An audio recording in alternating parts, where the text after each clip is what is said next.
Among the elite library of games Rockstar have created, like Grand Theft Auto, Red Dead Redemption, as well as Austin Powers Oh Behave for the goddamn Game Boy Color.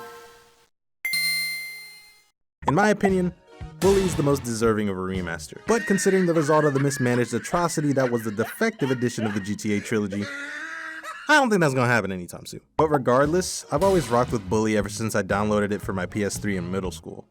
But I ain't 13 no more. I'm older now, more mature. I've grown from a child to a man-child. Therefore, I must look back and see if my favorite things from childhood still hold up today.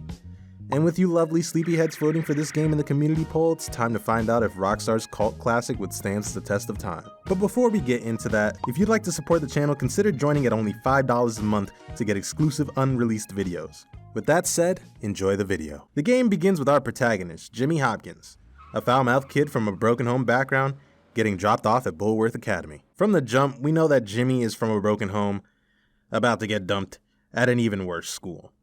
We head to the entrance where we meet Miss Danvers, who's gotta be the biggest gawk I've ever seen on this earth, cause ain't no way you out here simping hard enough to bring a man tea. No more than you deserve, headmaster. The way she talks about Dr. Crabblesnitch got me wondering why there ain't more wet floor signs at this school. I'm gonna let y'all sit with that joke for a minute. But as we barely make it onto the brick and mortar at this school, 3 bullies are already on their way to beat us up, which I guess is a good time to explain hand-to-hand combat. You know how I mentioned in the Sleeping Dogs review that combat is similar to Bullies in a lot of ways? Well, it is. Just to a lesser extent because this game came out in 2006. You have your strikes, grabs, and combos, which you can unlock more of by retrieving a transistor and returning it to a hobo, or either going to gym class or the boxing gym. We get introduced to Dr. Crabblesnitch, who advises that we stay out of trouble and that we head to our dorm to get settled in. In there, we meet 2 fellow students of Bulworth, Gary Smith and Pete Kowalski. Pete Kowalski. Jimmy Hopkins, and don't ask how I'm doing. I've been here 5 minutes and already people want me dead. Even my parents didn't hate me this quickly. Well, welcome to Bulworth. It's a dump. Great, I've been expelled from anywhere halfway decent. Yeah, I've been expelled from anywhere halfway decent because I'm really bad. Give up the tough guy act, pal. Hey man, what's your problem? Well, ADD primarily, but also life, my parents, this school, Western civilization, but really, honestly, enough about me. Oh, I see you've met the dorm's mascot. Ladies and gentlemen, I give you Femboy, the girliest boy in school. Petey, haven't you got some imaginary friends to go annoy? Why don't you leave me alone, Gary? Look at you. Leave me alone, Gary. I'm really self-important now that I finally hit puberty. What's your problem? I'm just being nice to the new kid as he passes through Bulworth on his inevitable journey to prison. Look, I gotta unpack. Would you guys mind getting out of here? Oh, now look what you've done, Pete. Jimmy can't stand you already. Rockstar tells you off the goddamn bat that Gary is undoubtedly going to be the main protagonist of the game. It's the worst kept secret ever. If you're honestly surprised that Gary became the villain of this game, then you're just dumber than a box of rocks. I'm sorry. You are. As we get acclimated to the campus, we learn a few mechanics. First is what could definitely be a part of the greet/antagonize system you see in future games like Red Dead. I completely forgot this mechanic stretched this far back. But it can be utilized to persuade anyone hostile to make peace, or to provide girls gifts, receive kisses, or just straight up be mean to a person. Outside of certain missions that require this feature, I never used it at all during my playthrough and honestly forget it exists most of the time. We also get introduced to prefects and hiding in trash cans or lockers to evade them. Anything notoriety based in this game never really came into play, especially after obtaining a skateboard. So dodging prefects was a breeze. As for stealth, it's also another mechanic used sparingly during the campaign, but never really outside of it. After all that, Gary introduces us to the various cliques. Okay, here's the deal. Over there, we got the nerds. Of course, they're complete social outcasts. They look pretty harmless. They're actually sneaky bastards. Their turf is the library. And those are the preps. They're all money and condescending attitudes. Yeah, massively inbred and completely brainless. Very observant, Jimmy boy. Now over there are the greasers. They think they're tough. Or at least try to look tough. Wouldn't advise messing with them, at least not yet. They hang by the auto shop. And last but not least, the jocks. These guys rule the school. Definitely avoid them. Whatever, I'm not afraid of some dumb roid monkeys. You'll learn. Come on, let's go. You're here to learn, not to goof off. Get to class. As lunch ends, we get introduced to classes. These, if passed, grant you upgrades or items to help you throughout the campaign. For example, if I have a chemistry class and I pass said class, I gain something neat like a stink bomb or firecrackers. If I do an English class, I'll be able to better negotiate my way out of situations. Though you're not obligated to do said classes, they do end up giving you a leg up with their bonuses. As we finish our classes, we meet up with Dr. Crabblesnitch to discuss Jimmy's behavior on his first day in school. I'm just trying to fit in. By fighting? By making a nuisance of yourself? That is not the Bullworth way, boy. Yeah, you could have fooled me. What? I said you could have fooled me. This place is full of bullies and maniacs. Nonsense. That's just school spirit. Hijinks. Why, in my day, we felt nothing of castrating the new boys. I want you to stop this nonsense, Hopkins. I want you to behave yourself. You might learn something. Fine. Can I go now, sir? On your way. But that doesn't last very long as a student named Davis uses a slingshot to teach us a lesson about being a teacher's pet. Screw you, new kid. This is what we do to teachers' pets around here. You better not. Ow! Come here, you little. Yeah, come and get me. As we run after Davis, we encounter some more goofs, then dispose of Davis very quickly to obtain the slingshot. The slingshot is the most useful item you're going to get in this game as it's required for missions and helps out with combating bullies from a distance. But there's a whole litany of weapons that can assist Jimmy, like firecrackers, marbles, stink bombs, itching powder, and just a bunch of school-related paraphernalia in your arsenal. A good chunk of these weapons were somewhat useful to me during my playthrough, but weapons like the upgraded slingshot and the late game spud gun really cleared the rest of the weapons. Alright, so we cleared up a good amount of the fundamentals and got introduced to key characters in the cliques. Let's get back into the story by assisting the nerds. We begin assisting the nerds with various quests like escorting Algie so he doesn't piss himself, getting Beatrice's notes back,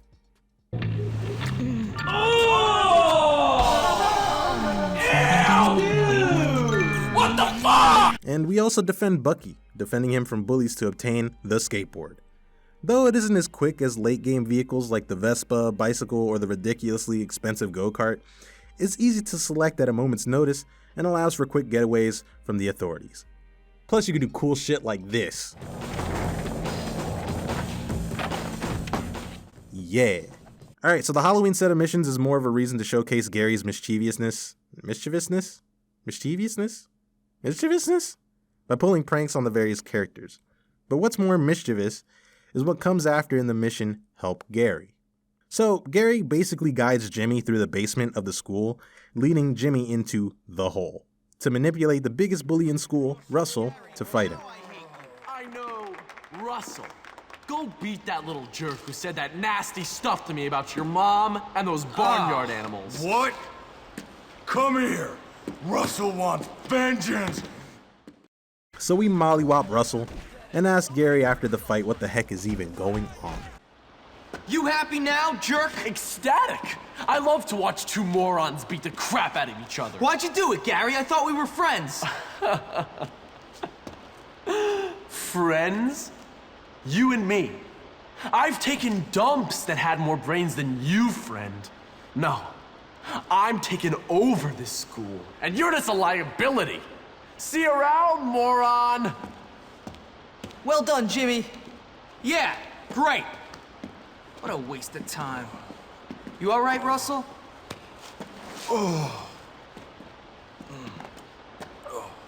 Yeah? Look, I never said anything about your mom or farmyard animals. You did it? No, but I want you to stop bullying weak kids. Why?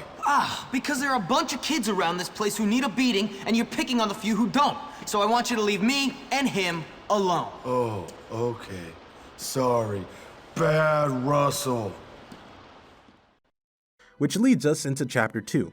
After this, the doors to Bullworth Vale open up to us, and now we have a whole town to explore. In the world of Bullworth, you can participate in a bunch of things, like bike racing, going to a carnival, doing jobs, and gathering collectibles. Doing a lot of these unlock either upgrades or new articles of clothing for Jimmy to wear, and that's pretty much it. I never went crazy with finding collectibles or doing many of the activities in the town of Bullworth because it never really was my thing, unless I knew the reward beforehand. But then again, I 100% completed Saints Row the Third Remastered for no reason, so, you know.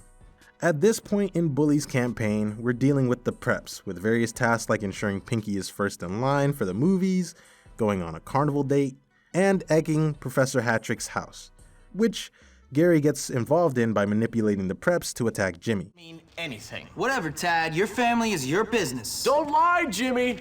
You said Tad was probably a hermaphrodite with that much inbreeding. A hermaphro what? Don't act dumb. You said his mom was also legally his aunt, and that he probably had webbed toes. I don't. Well, just only on one foot.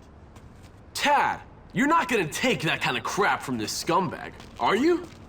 You've been rude about Mommy. Let's get this, Papa.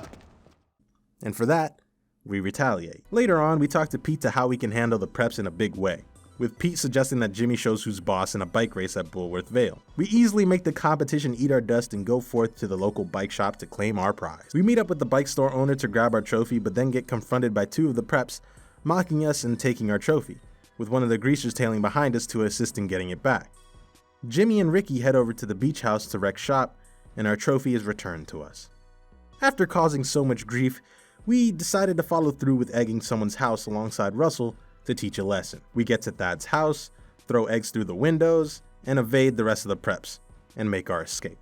We meet up with Pete again after trying all we can to take over the preps, but Pete suggests one final act. So how do I do it, Pete? Do what? Beat those rich kids into submission. Well, what have you tried so far? Random violence, widespread destruction, gratuitous sadism. No, that's not gonna work. They get all that kind of stuff at home. No, what you gotta do is you gotta beat one of them publicly. You gotta prove to them you're better than their best man. Why don't you box that dumb jerk Biff? Not bad, Pete. Not bad at all. All right.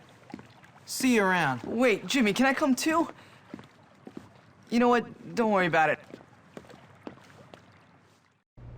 You and me, Biff. You and me what? You and me, the noble art of boxing. May the best man win. And then you little trust fund fairies will know what life is all about. Anytime, Pauper. Of course. The best man always wins. Me. Come on. Afterwards, you can clean my shoes. Alright, so the boxing match against Biff is probably one of my favorite moments in the campaign. The soundtrack Sean Lee composed goes crazy with this little Eye of the Tiger homage. I love watching Biff hurt. I can do so much better. Biff is one tough cookie in the boxing match, so it was challenging, and I felt like I was really getting my Hajime no Ippo on, you know what I mean? It was great. Also, Hajime no Ippo is a really good anime, you should go watch it. Afterwards, Derby, the leader of the preps, grabs his army of trust fund babies to kick us back to the ghetto, but we end up kicking Darby in the coin purse. And thus, defeating the preps was a success. I can't hear you, rich kids. Who's the boss now, my waspy little friend? Answer the question. You are... Louder! You are... Good! That's right! Me! Now you girls, learn to play nice, you understand? This leads us into Chapter 3. To keep the pace of the story going without breaking its momentum, to avoid bloat, just like the Halloween section of the video, I will be skipping past a lot of the Christmas-related missions, as they're also not connected to the main campaign. I just want to make it clear, I'm just focusing on the story, I'm just going through that. All the side missions and stuff that's not really tethered into the story, we're just going to disregard. So after handling all the preps, Jimmy and Petey get interrupted by a greaser who says that Johnny Vincent needs their help. And at this point, any player this far in would be in the same mindset of not wanting to be the help around school. Trust me, I was at that point too as the player, so I gotta give Rockstar props for pointing out how cliche they could be with their game's design. So we meet up with Johnny Vincent, and this man is a whole Drake song, bruh. The fucking cups of the rose, head ass. Johnny asks us to find out if his slut of a girlfriend is a slut. Wait, if you know this already, break up with her. What the fuck are you? Johnny asks us to gather evidence by taking photos of her with one of the preps. And to no one's surprise, she's a hoe. Oh, she's a hoe. You think it's funny, don't you? You think I'm a joke? Well, my little friend, I'm the king around here. Me! I know. You're the king. But my queen is a slut, and now everybody's laughing at me. Well, not anymore. I'm not laughing. Good. Good, kid. You and me, we're gonna teach young Gord to keep his dirty paws off my woman. My queen. Get him to the abandoned building in New Coventry behind Union Hall. I'll be waiting there to school that little weasel. I'll be there. So we attack Gord and his boys, lead him to the warehouse, and beat the brakes off of him, which earns us the bike park.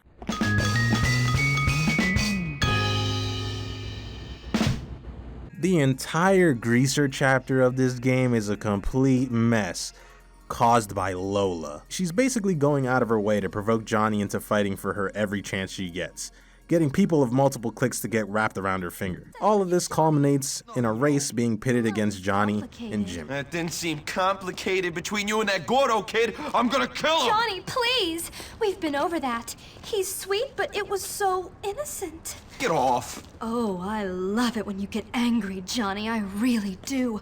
You're so bestial. Hey, Jimmy. Hey, What are you doing here? looking for you, Johnny. At Lola's house? Yeah. Be nice to each other. You know what I like about you two? You're both so straightforward, so quick to judge, so fast. Ain't no one fast like me. Really? So you could beat Jimmy in a race? Definitely. I heard he was pretty fast. This little twerp? Give me a break. Oh, I think we've got a little challenge. I just love challenges. They make me so excited. So of course, we have the race, and of course, we win the bitch. But Jim, you just gonna kiss the man's girl right after he turns his back? You wild! Later on, we run up to Lola, and she lets us know that she got kicked out of the Greaser's abandoned tenements. Looking. What's up? Oh, you're so angry. But I think you've got a softer side. Haven't you caused enough trouble? That's not fair. I'm a nice girl. I'm nice to everyone. Now, everyone hates me. Look, I'm sorry. Well, okay. But now Johnny and his boys won't even speak to me. Boys can get really jealous when they find out you've been kissing another boy. It wasn't like that. I'm not like that. Okay. But I left all my things in the abandoned tenements where they hang out. My address book, my keys, my perfume, my lipstick, even my laundry. Everything. Now I've got nothing. I don't have much money. That's too bad. Maybe you could get them back for me? You want me to steal your stuff back from a bloodthirsty mob of angry greaseballs? I'd be very grateful, Jimmy. Very grateful. Man, I gotta say, going this hard for a hen of cooch is wild to me, bro. So we head in, collect Lola's items, clear out a few dozen greaseballs, then take on Norton in a boss battle, which I win, of course, and get the heck out of there, which nets us another passionate kiss from the harlot herself. But things are not over yet. Lola tells us about a huge fight going down between the Greasers and the Preps. I'm not sure I really care about you. And second, what do you think I've been doing? Tad fights for me, Gord fights for me, Johnny, well, he certainly fights for me. In fact, they're all about to fight for me. Right now. Everyone apart from you. Who's fighting? Tad and all the rich kids are coming here to fight Johnny and his boys. All because of me. I'm like Helen of Troy. So there's gonna be a big fight? A winner-take-all sort of thing? Yes, everyone's involved apart from you. I'm Helen of Troy, and you're more interested in boys called Troy. So we take action and get involved. So basically, we beat the brakes off the Greasers, Johnny Vincent steps in and provokes us till the cops intervene, Jimmy and Johnny evade the cops to get into a boss battle with Johnny at the scrapyard, and we take out the remaining Greasers, defeat Johnny, and let him know that we run shit.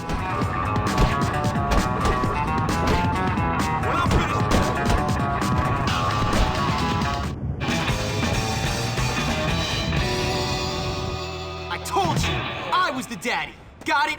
I'm in charge, you do what I said. All right, I give up. You can have her. Who?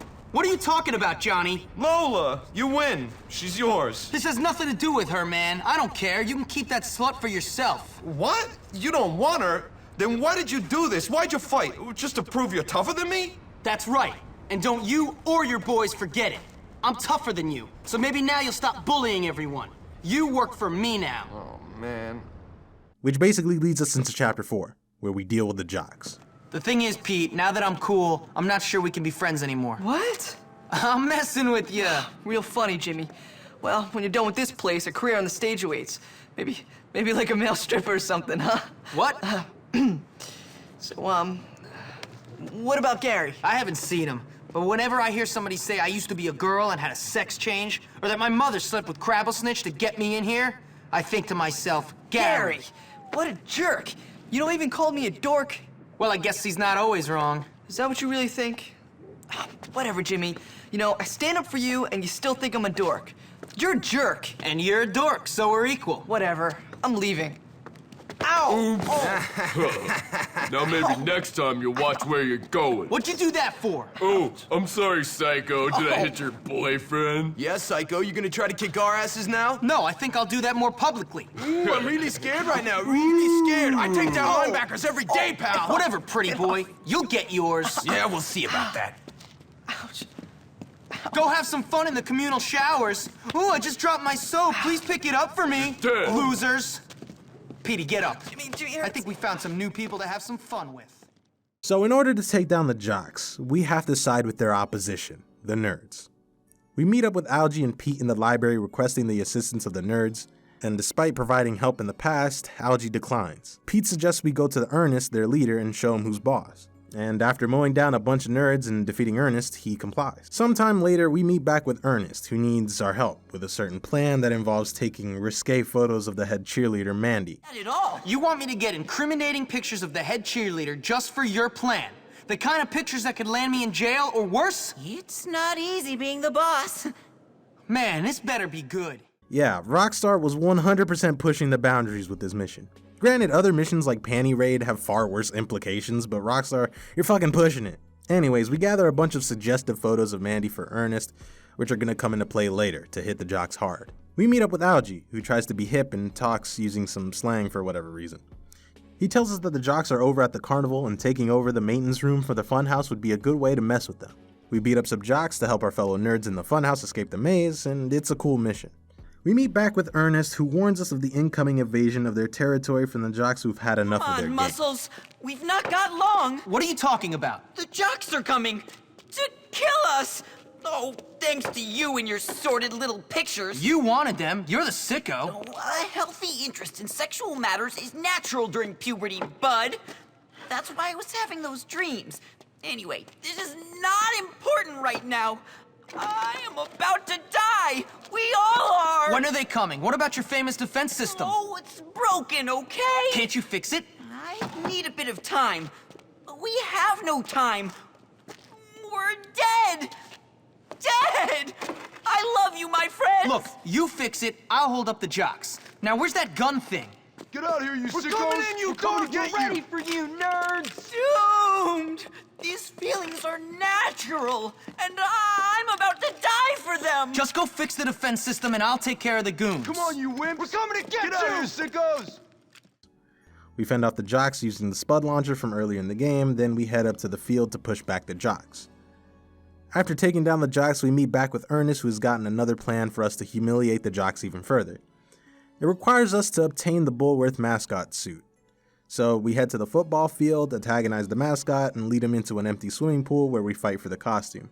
This boss fight is honestly no different from the various boss fights like the Greaser boss fight or the Russell boss fight. It's standard, just beat him up, and then you win. Before we meet back with Ernest, though, we meet up with Mandy. You know, the cheerleader we got those photos of earlier? I'm the girl in the dirty pictures, haha. What are you talking about?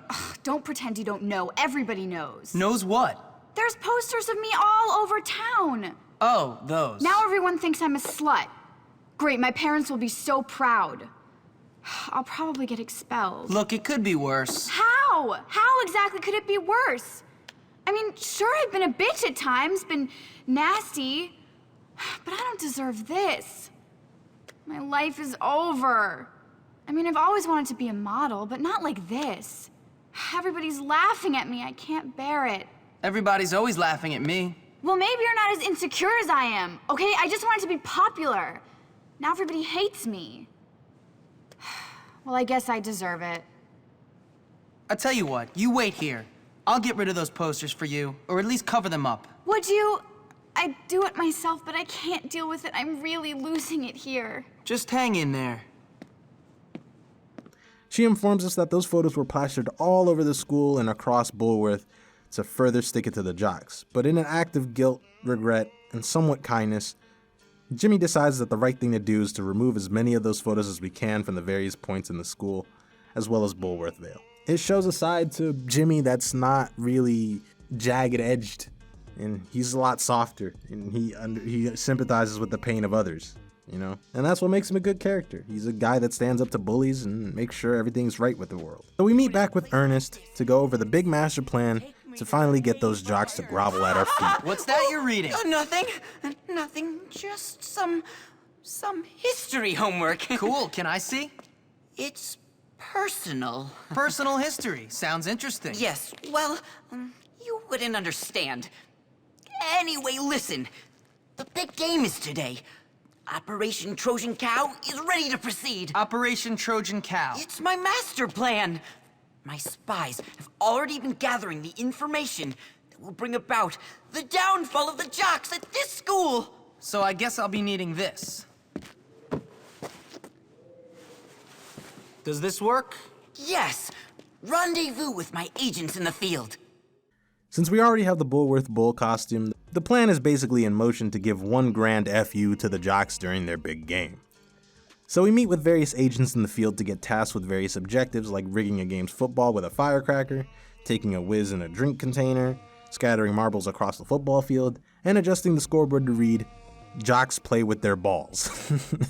After that, we finally confront the jocks on the field. And thus, the battle with the jocks begins. The footballs we rigged are now being used against the jocks, which allows us to drive through the whole football team and lead us into a boss fight with Ted. We give Ted the beats and show the jocks who's boss. That's right, losers! Yeah! Oh, Jimmy, you did it! You did it! I'm king of the school! Oh, you beat them all in front of everybody! Thanks for your help, Petey. Oh, this is gonna be great. Which leads us into our final chapter, Chapter 5. So here I am, suddenly the king of the school. I never meant for things to turn out this way. I just wanted to control a couple of psycho kids and be left alone. But now I guess I'm certainly going to live the good life. All seems essentially alright with the world. We've beaten all the cliques and have united them under the rule of Jimmy Hopkins, which in turn kinda swells up Jimmy's ego as he disregards the looming threat of Gary once confronted by Pete. Alright, so here's the little gripe I have with Jimmy growing a bigger ego. We don't really see much of that. As soon as Jimmy's character shift happens, one mission later, everything at Bullworth starts falling apart. We never really get to experience what this new corrupted Jimmy is like for long. We get like 2-3 cutscenes and one full mission of what it's like, then poof, back to normal. I understand it's due to Gary working behind the scenes and ripping away Jimmy's age of glory, but I don't know, man. Rockstar could have made it fester a bit. Pete walks up to Jimmy hoping to talk to him about what's going on behind the scenes, but Jimmy brushes him off acting like a jerk. Darby says that the whole town should know about Jimmy and that he should make a statement, vandalizing City Hall.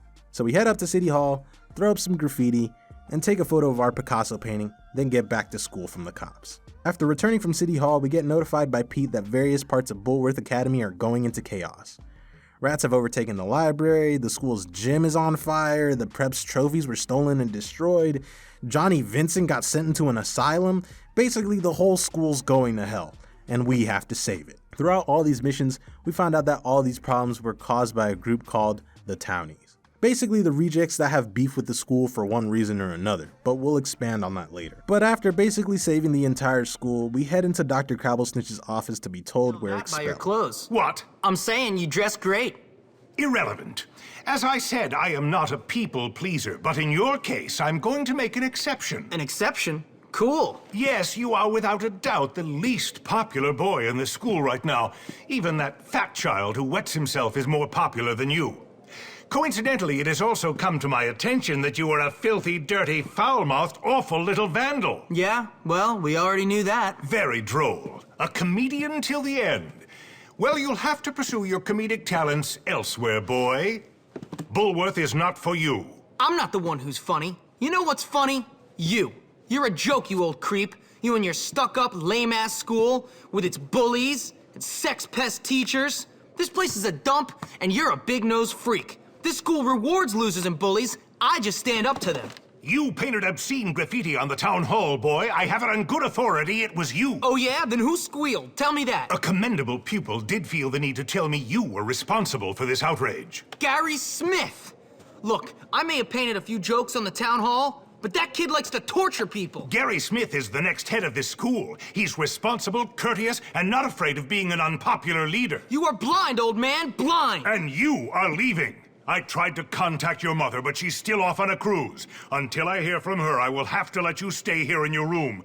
But you may not wear the school uniform or attend classes. Gotta be kidding You are me. leaving the academy to attend to your education elsewhere. Now get out! We meet up with Pete to basically concoct a plan to get revenge on the townies and Gary, but they need some muscle. We meet up with Russell to take it to the townie kids, leading us to the power plant to take on their leader, Edgar.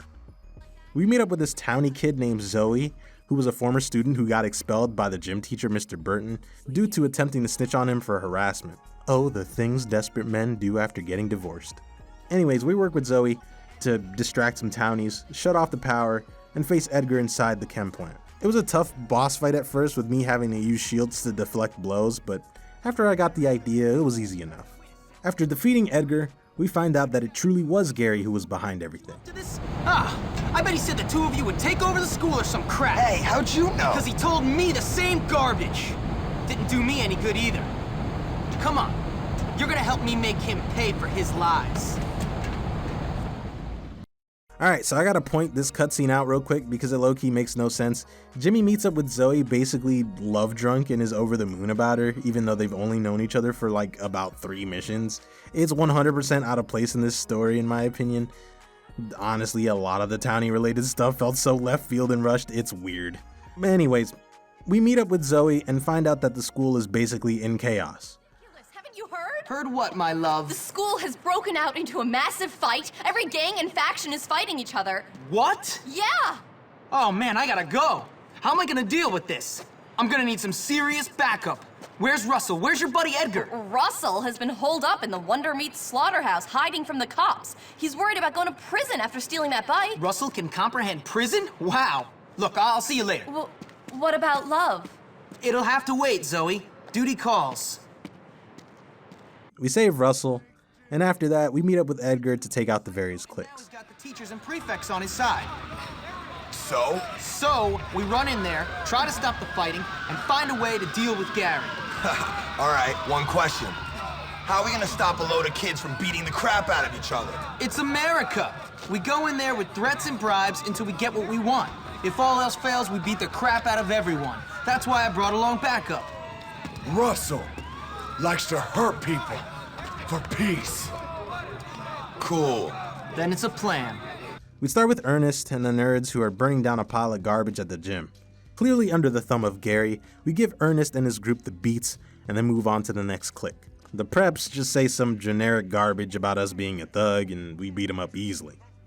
Then we handle the greasers who basically felt abandoned by Jimmy after Johnny went into the asylum. Then we handle the jocks who tell us we ain't shit only to prove them wrong, and with all the cliques taken out, we head to Gary. We meet with Edgar, who Jimmy tells to run crowd control, but just before we head to Gary, we lose all of our weapons to the prefects, with Russell stepping in for the save. And this is it, the final confrontation against Gary. Oh, come on. Your attention, please. Jimmy is complete human trash. Gary, you little bitch! Come out! James, I've been waiting. Let the games begin.